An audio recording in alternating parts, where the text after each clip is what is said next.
It was a hectic Saturday at the supermarket in our little Scandinavian town. Parking spots were, as always, tough to come by when my wife Emma and I rolled up to do our shopping, so I stuck to my usual game plan. Instead of circling the lot like a lost puppy, I parked my Toyota RAV4 in a sweet spot where I could swoop in as soon as someone pulled out, sometimes even winning a little standoff with another driver to claim it. Most folks didn't love losing that battle, but all I'd ever gotten was an angry fist waved in the air as they drove off to hunt elsewhere. That day, though. That day was different, the first time someone didn't just let it slide. This guy in a tiny Fiat Panda slammed on his brakes, stormed over to me and Emma as we got out of our car, and bellowed, "Who do you think you are, huh? I can see you're just some pathetic husband trying to feel big by throwing your dumb car around." Then he spun on his heel, hopped back in his ride, and peeled out.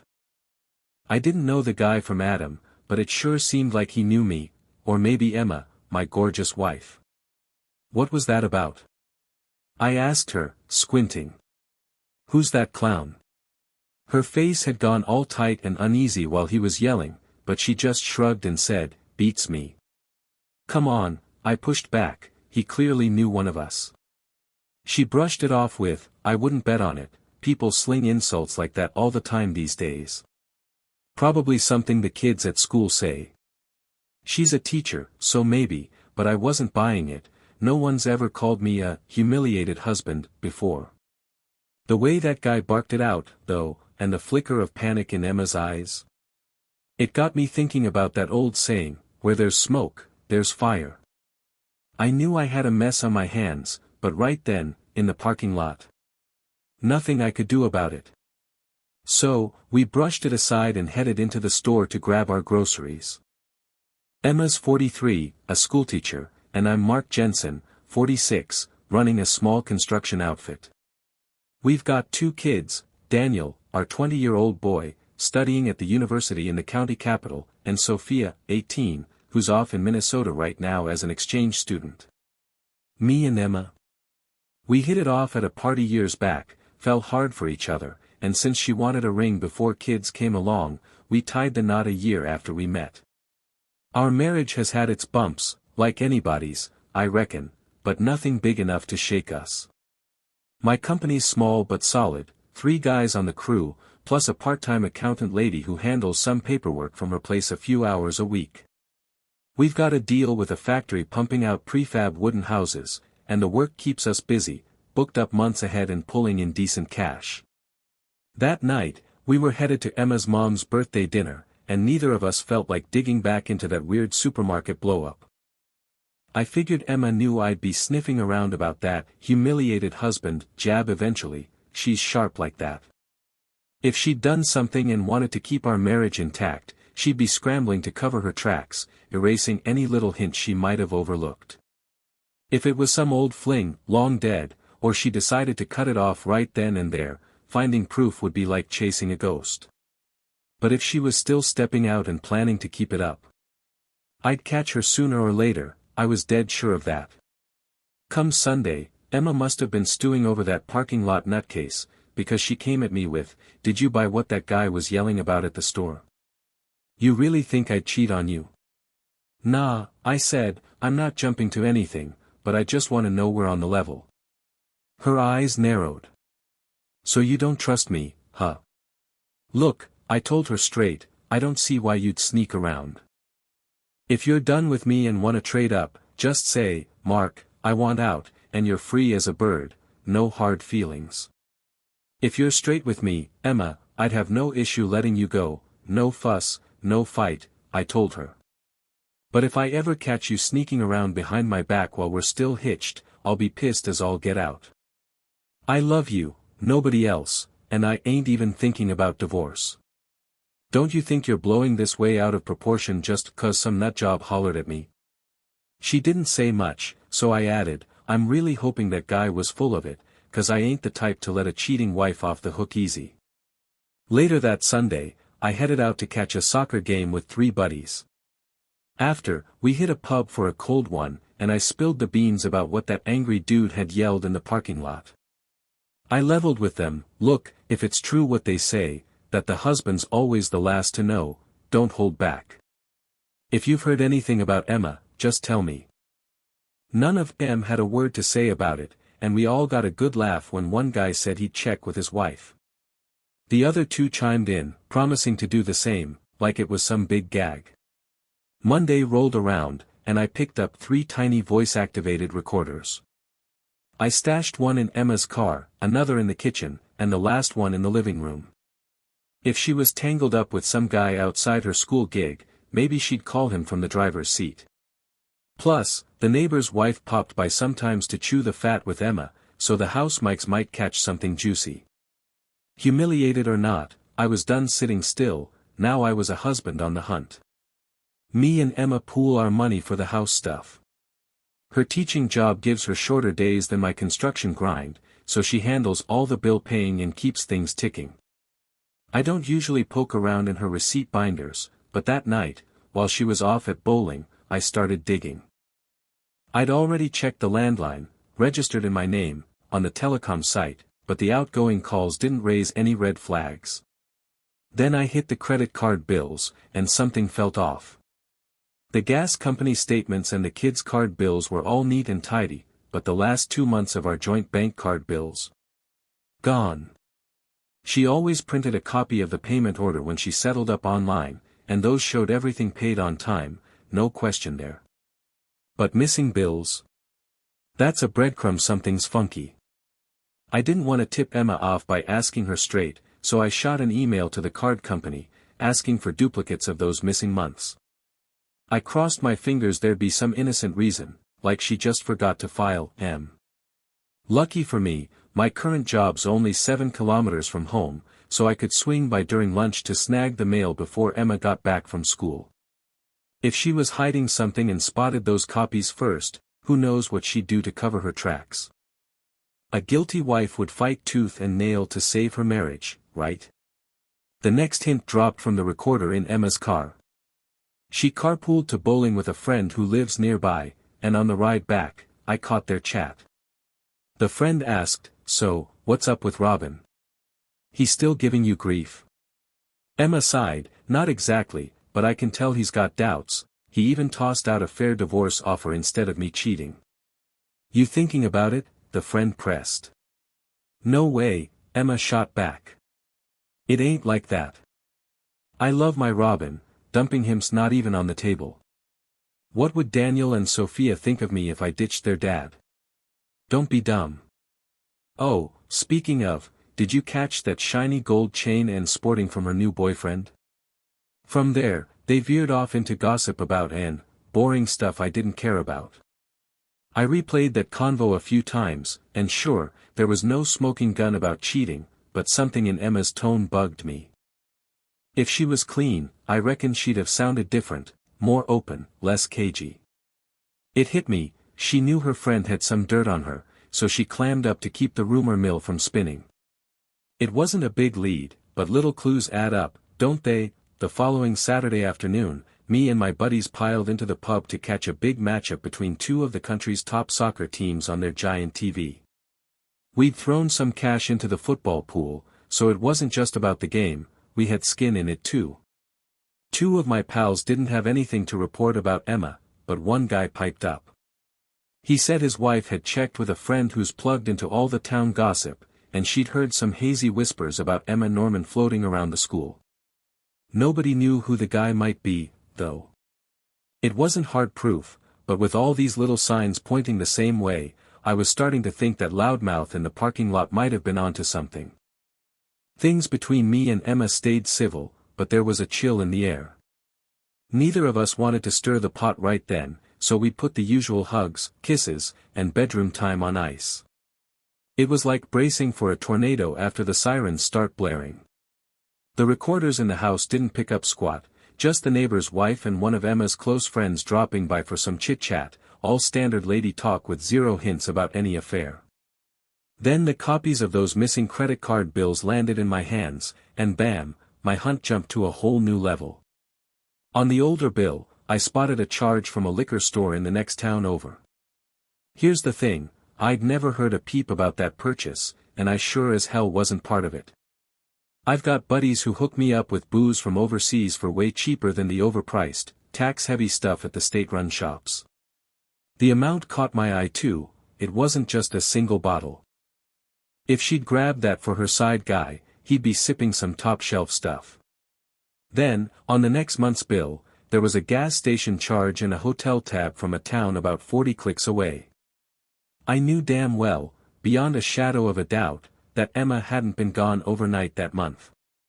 Didn't take a genius to figure out what that room was for. The truth hit me like a brick. I was a humiliated husband, no two ways about it. Over the years, I've watched guys in my shoes handle it all kinds of ways. Some break down and take it, some shrug it off like it's nothing, a couple even get a weird kick out of it, and then there's the real ones who track down the other dude and toss the cheating wife out on her ass. Me. I didn't have much wiggle room, not if I wanted to keep my head up around my crew, my friends, my family, and everyone else who knows me. I had to find this guy and make him wish he'd never crossed me. As long as I played it smart and stayed on the right track, I'd have all the backup I needed. Confronting Emma could wait, I'd deal with her later. First up, I had to ID the jerk who stabbed me in the back with her. I trust my 3 employees like brothers, so I laid it all out for them. Just like I figured, they had my back and swore to pitch in. Over a stretched-out coffee break, we hashed out a simple plan. 2 days later, it kicked into gear when Emma told me she'd been asked to join a new lyrics group that night. She said they'd meet twice a month moving forward, sometimes at the library in one of those little rooms, sometimes at a member's place. She even asked if I'd mind them gathering at our house down the line. She sold it so smooth and honest that I played along, saying, "Yeah, sure, no problem." Her face lit up with this pleased little smile as she thanked me for being cool about it, but the second she turned away, I ducked into the bathroom, pulled out my phone, and hit send on a text I'd drafted earlier for my guys. Thank God none of them had anything better going on that night. They all shot back quick, ready to roll with the plan we'd cooked up. Emma headed out just before 6, promising she'd be home sometime between 9 and 10. A couple minutes later, a Volvo V70 rolled up and parked out on the street by my place. I stepped outside, hopped into the car, and left my own ride sitting loud and proud in the driveway for anyone to see. Behind the wheel was Jake, one of my crew, and not even a minute in, his phone buzzed. He kept it short, yeah, but stay back and keep it low-key. Did you catch the license plate? Good, perfect. Then he filled me in. Emma had pulled her red Opel Astra into the library lot, parked, and sat there until some guy in a black Saab 95 scooped her up. He gave me the plate number, and I fired it off as a text to the National Car Register. Boom, a reply pinged back in seconds with the owner's name, Victor Hansen. That name hit like a lightning bolt, rare enough that we knew exactly who this backstabber was. Around town, everybody knew Victor Hansen, or Felix as some called him. Early 40s, good-looking dentist with a knack for fixing teeth if you could stomach his steep rates. Fair enough, I guess, but he also chaired the football club's board, stirring up a mess by signing some pricey, no-name Brazilian player. Half the town loved him for it, half wanted his head. On top of that, he ran the local malt whiskey club, which rubbed plenty of folks the wrong way, mixing sports and liquor like oil and water. I'll admit, I didn't see Felixen coming. I'd crossed paths with his wife a few times at school parent meetings. She was a sweetheart, laid back, even worked as his assistant at their clinic. Hard to picture her tied to a guy screwing over my marriage. Barely a few minutes passed before Tom called Jake with an update. Emma and Felixen were cruising down the main road, headed straight for that town 40 kilometers off, the same one where Emma's credit card had picked up a hotel tab before. Jake and I figured there was no point chasing them down, so we swung back to my place. I grabbed the spare key to Emma's car, and we hit a cafe to sip some coffee and kill time, waiting for the next word from Tom and Sam, who were shadowing Felix's Saab. When they confirmed Emma and Felixen had checked into a hotel, we jumped on a quick call with the guys. We all agreed, busting in or ambushing them as they left wasn't enough. That bastard Felixen deserved something sharper. I told Tom and Sam to head home, and they didn't blink when I laid out what Jake and I had in mind for Emma's car while we waited. With Tom and Sam on their way back, Jake and I drove to the library. I snagged Emma's car with the spare key and stashed it over at Jake's place while we hung out, waiting for the others to roll in so we could scheme some more. We tossed around a few wild ideas that didn't stick, but then Jake dropped a gem of a plan. We all gave it the green light, ready to pull it off ASAP after our little powwow. I took Emma's car just outside town, parked it right past the first curve on a tight forest road, the one that winds 500 meters down to Felixson's fancy farmhouse by the lake. I left it in reverse with the handbrake on, grabbed the recorder, locked it up tight, and let it sit there, blocking his route home like a big middle finger. Sam swung by to scoop me up and dropped me back at my place. Sitting at home after that wasn't a picnic, knowing Felixson was shacked up with my beautiful wife, the mom of my kids, right then and there. If I'd thought this was their first rodeo, I'd have had every reason to storm that hotel and shut it down. But since they'd already been at it before, we held off, didn't want them spooked just yet. We had some nasty surprises lined up, and they'd get a taste of the first one that very night. While I was waiting for Emma to get home, I popped on the voice recorder from her car and caught a quick call she'd taken earlier that night. "Emma?" a voice asked. "Yeah, I'm parked at the library, waiting," she said. "All right, I'll be there soon," came the reply. Around 9:30, Emma burst through the door, yelling, "Somebody stole my car." "Where from?" I shot back, playing it cool. "The library lot," she said, frantic. "You call the cops yet?" "We've got to report it to insurance tomorrow," I told her. "Yeah, I called, she said. They showed up at the parking lot, checked it out, everything squared away with them. "So, the police drove you home?" I asked, eyeing her close. She froze for a split second, probably wondering if I'd clocked that black Saab 95. "No, this guy from the lyrics group offered," she trailed off. I jumped in. "What, that dentist, Felixson? Victor Hansen, the slimy woman chaser who's always sniffing around trashy gals, even though he's got a sweet, good-looking wife at home. That sleaze really into lyrics, or just there to hit on anything that moves. Watch out for that jerk," I warned her. Emma's face soured, she wasn't thrilled, and my digs at Felixson didn't lighten her mood one bit. Before she could muster up a comeback, her phone started buzzing. I caught her off guard, snatched it out of her hand as she fished it from her purse, and answered, "Norman here." A guy's voice came through, "I need to talk to Emma, it's urgent."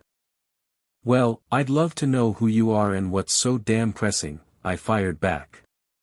"It's about her stolen car," he said. Emma went pale as a ghost, looking like she was about to lose it, probably thinking it was Felixson on the line begging for her help. I knew it was him, no doubt, but I wanted him to sweat, realize that if he wanted that car moved off his road, he'd have to deal with me.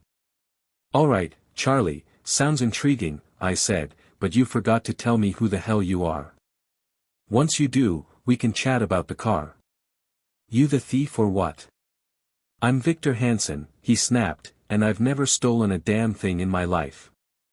Oh, I knew he hated that Felix nickname, too close to that goofy cartoon cat, and sure, he hadn't stolen anything, but he damn well cheated with my wife that night. "Fine, Felix," I pressed, "let's talk cars." He swallowed the jab and said, "It's parked on the road to my place, blocking me in." "How do you even know it's Emma's?" I pushed. "There's a ton of red Astras around here, Opal's a hot little GM model. You call the cops and tell Em you found it?" Emma looked like she might hurl from the tension, and I started worrying she'd crack and spill everything, which would throw a wrench in our game plan. Time to dial it back a notch. "Look, this might sound off to you," he said, but I told Emma I'd swing by a few spots to look for her car after dropping her off. Nah, I didn't call the police yet, wanted to check with her first. That tracked, so I played along, "I'm her husband, and I'll take it from here. Just sit tight and give me your number, I'll hit you up after I talk to the cops." He rattled off his cell digits. I peeked at Emma's phone, no trace of it saved there, she wasn't dumb enough to keep it stored. I didn't bother asking how he had her number, anybody can snag that from the network operator these days. Emma's face was still a mix of dread and guilt when I told her, that was that creep Felixson. Says he found your car on the road to his place, weirdly enough. She didn't perk up much hearing her stolen car had turned up, courtesy of him. I held off on calling the cops, didn't want them poking around, wondering why a stolen car was locked up tight with no scratches or dents. That I'd have loved to keep Felix's road plugged up with Emma's car a lot longer, but even that short stint probably had him squirming already. I tossed a question at Emma, you got any idea where Felixson lives? She sniffed out the bait, paused for a beat, and then played dumb with a quick nope. I dialed Felix from Emma's phone, and he must have guessed it was me, none of that, hey, sweetheart, nonsense when he picked up. He just told me where to meet him. When we pulled up, Emma said she'd hop out and grab her car, but I wasn't about to let those two lovebirds have a little chat right then. Nah, you don't need to get out, I told her. Just take my car back home. I've gotta have a word with Felix and snap some pics of your ride for the cops. Felix swore up and down he had no clue why some car thief would dump Emma's Astra on his road. I made a show of poking around the car, snapping a few shots with my phone, then took off in it. 10 seconds down the road, Emma's phone lit up, and I answered, Robin here. It was Felix, caught off guard, asking, you call the police yet? Yeah, course I did, I said, but I didn't actually ring them till I was parked back in my driveway. When I did, the cops chewed me out for moving the car, said I'd trashed any evidence they could have pulled from it to track the thief. They shut the case right then and there. Next morning, my crew got a big kick out of hearing how Emma and Felix's car mess got sorted the night before. Emma wasn't exactly beaming when we crossed paths at home after work. I'd bet my last buck she'd talked to Felix during the day. Both of them had to know by now her car winding up on his road wasn't some random fluke. It had their affair written all over it. Come 9 a.m. the first Monday after Emma's so-called lyrics group, Jake cruised by Felix's dental clinic and spotted his black Saab out front. He parked at the town square, called the office, and when Clara Hansen picked up, he just mumbled, "Oops, wrong number," then hung up. That was our green light. Tom stayed back at the job site so it didn't look like we'd all ditched work if someone swung by. Me, Jake, and Sam piled into Jake's silver V70. We dropped Sam off at the crossroads to Felix's place. He ducked into the woods to keep watch like a hawk. Jake and I stashed the Volvo on a little side road across the main drag, then hoofed it 500 meters to Felix's house, hauling a backpack loaded with 3 1.5-liter Fanta bottles full of pig piss and a few tools. We hit the jackpot. Guy didn't have a burglar alarm, so slipping into his place was a breeze, no obvious signs we'd been there. Rocking thin neoprene gloves, we kept our fingerprints off everything. First stop, the master bedroom. We figured out which side of his fancy bed was his, peeled back the comforter, dumped a liter of pig urine from one of those Fanta bottles right onto the mattress, and smoothed the covers back over it. We'd have used our own stuff, but didn't want to risk DNA if he called the cops. Next, we hit his swanky bar, loaded with pricey malt whiskeys, all lined up by a plush chair. There was a decanter of whiskey and 2 crystal glasses on the table. We poured that good stuff into a plastic bucket we nabbed from the kitchen and swapped it out with more pig piss. Then came the slow grind, cracking open every one of those whiskey bottles, spilling out some, and topping them off with the same stinky substitute. Took a while, but Felix had it coming for screwing me over with Emma. Last stop was his home office, where we found his laptop. Jake had rigged up a special cord that pumped 220 volts, standard over here in Europe, into the USB ports. It let off a whiff of burnt plastic before popping the office fuse. We didn't spot any homemade CDs or DVDs, just one USB stick in a drawer, which I pocketed. Then we booked it out of what'd soon be, fingers crossed, a much less cozy home for him. Back at the job site, we plugged away like nothing was up, and for the first time since I found out who'd stabbed me in the back and trashed my marriage, I started feeling a little lighter. My crew did their part to lift my spirits, cracking jokes about that jerk Felix lounging in his fancy chair, sipping pig piss from a crystal glass. Jake swung by Felix's clinic the next morning, and sure enough, his Saab was parked out front like always, though I'd bet he didn't get much shut-eye on that ruined bed of his. By now, he had to know someone was gunning for him, a real calculated move, and I'd wager he was sweating bullets wondering what might hit him next. No way he'd call the cops about his stinking bed and spiked whiskey, stuff like that would leak to the local paper, and he'd be the town clown in no time. So, he was stuck stewing for a bit, but we were already cooking up the next play. I was the one sweating when I cracked open that USB stick we'd swiped from Felix's drawer. It was loaded with cell phone pics, most of them boring junk I didn't care about, but then there were shots of Emma. Some caught her peeling off clothes, others had her buck naked, and a few showed her in poses that'd make your jaw drop. One stood out, crystal clear, tons of bare skin, her staring right at the lens. The kicker. The timestamp pegged it to her lyrics group night. I burned that gem onto a CD, handed it to Jake, and told him to mail me a copy in a plain, no-name envelope. Sure enough, Emma didn't have a lyrics meeting the next week. When I asked her what was up, she brushed it off, saying she was done with it for good. Turns out it wasn't as fun as she'd hoped. The next hit went down when Felix was driving home late from a football club board meeting. Word got around from what he told his wife, who spilled it to the cops and the local rag. About 100 meters down that forest road, he had to slam the brakes for a plastic cone smack in the middle, flashing a red light and a sign screaming, "Warning, accident."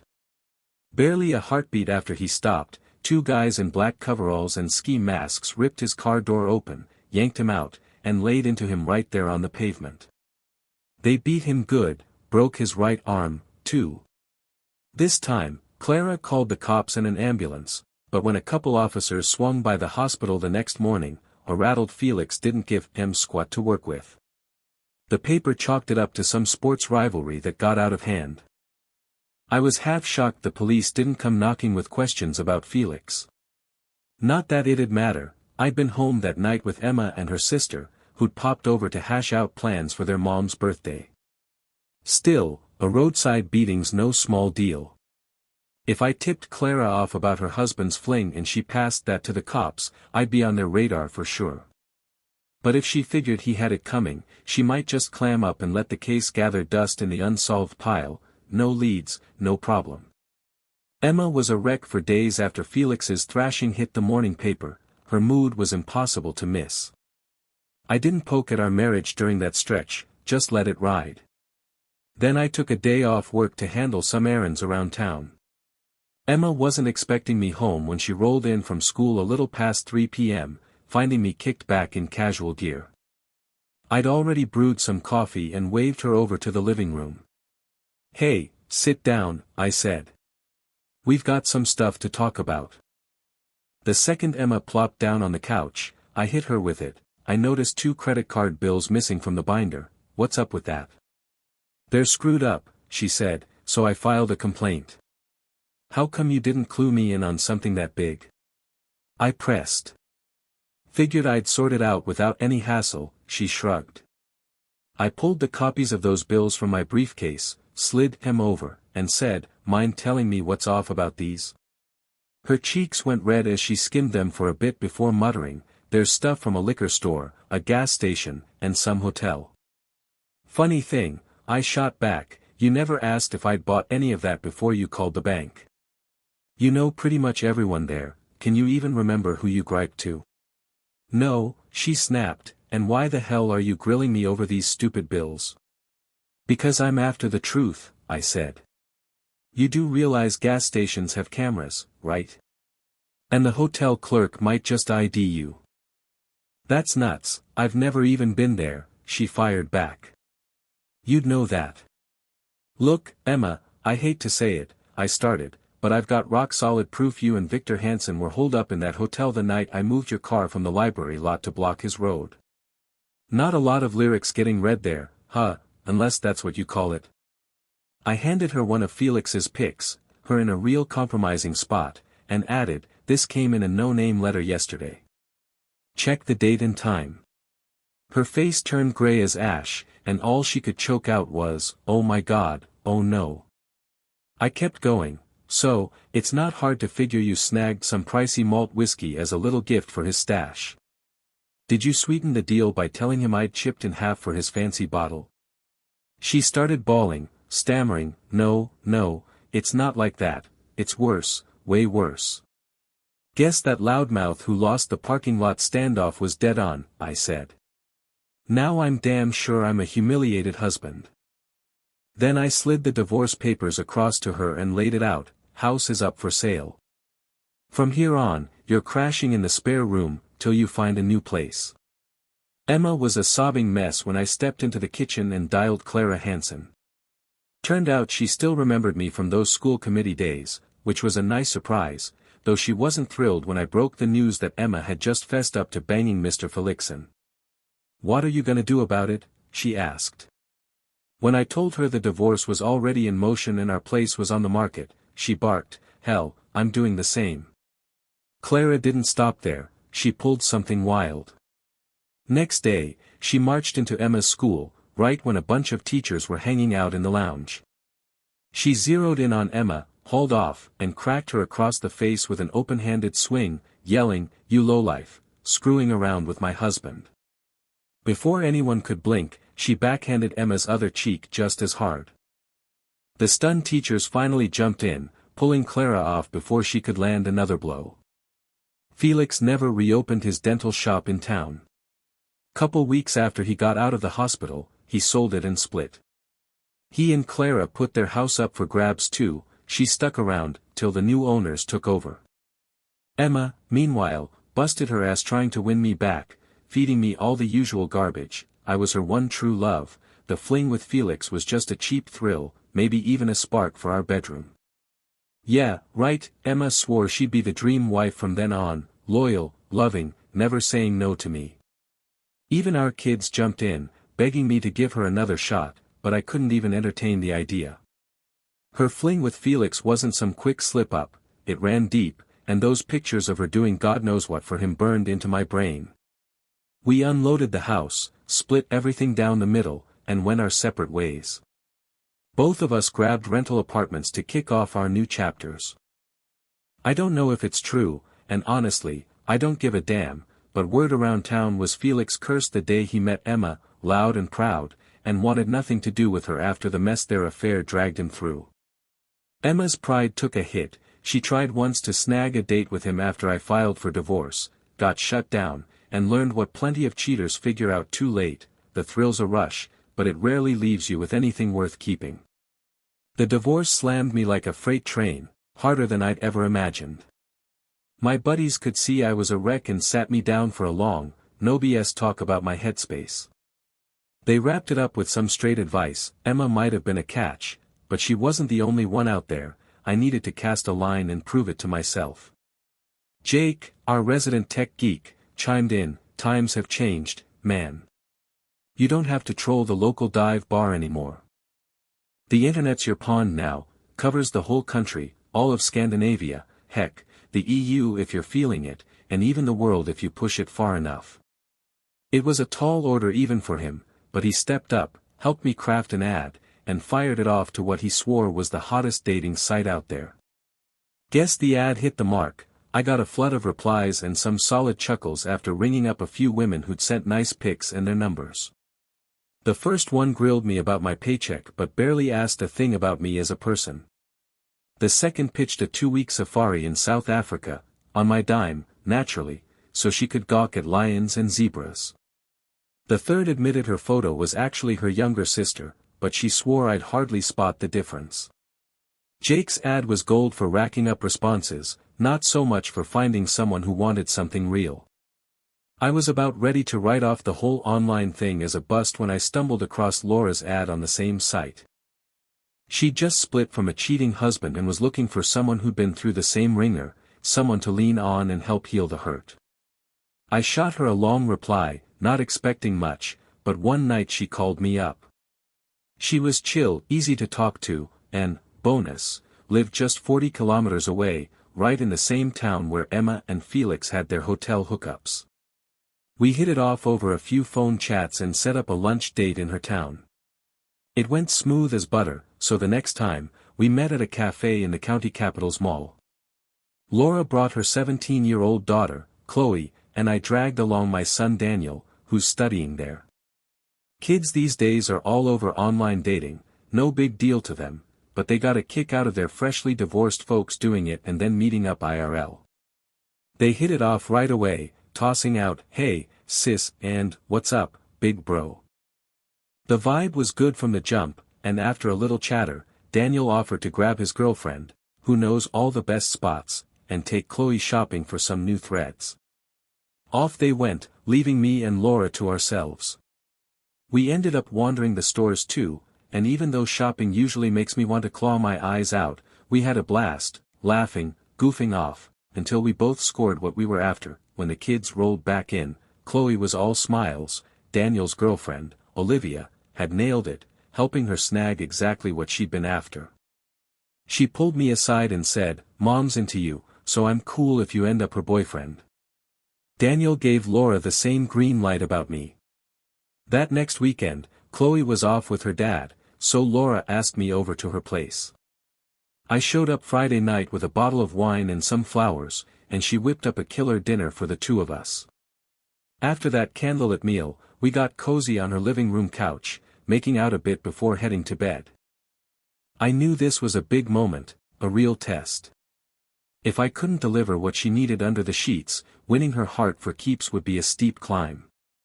I went with slow and gentle over anything too wild, and man, did that pay off. Laura was glowing, hitting that sweet spot more than once that night. Come morning, she looked at me and said she was over the moon about meeting me, flat out in love. Truth is, it blew my expectations out of the water too, and since I was already catching feelings, I told her straight, "I love you, Laura." If I'd had my pick of the future, I'd have stayed happily hitched to Emma, no question. But she torched that bridge, and I still can't figure out what sparked her thing with Felix or how it even started.